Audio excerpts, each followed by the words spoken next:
But we are going to start today with our first look at how the new Bills Stadium complex might actually line up in Orchard Park. Some site plans just released this afternoon. Ron Plants here, got a look at them. Kind of a bird's eye view, Ron, of what it could look like. Yeah, I sketched them out here myself with stick figures. So, okay, no, seriously, Kate.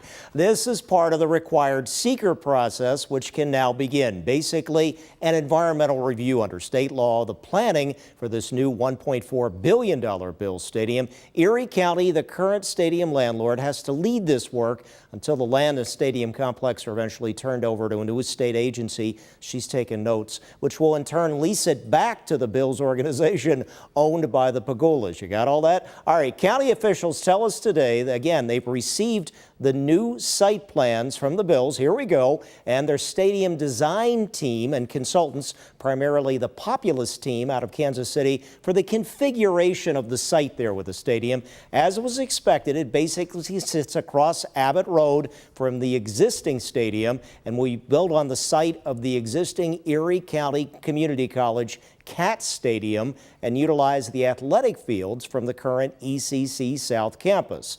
Also, they released what's called a massing plan to give you more of a 3D imaging look to help envision how the new 62,000-seat stadium on that site will look. With also, as you see right there, this is from the southwest. That was actually kind of looked like a pedestrian mall leading to the stadium.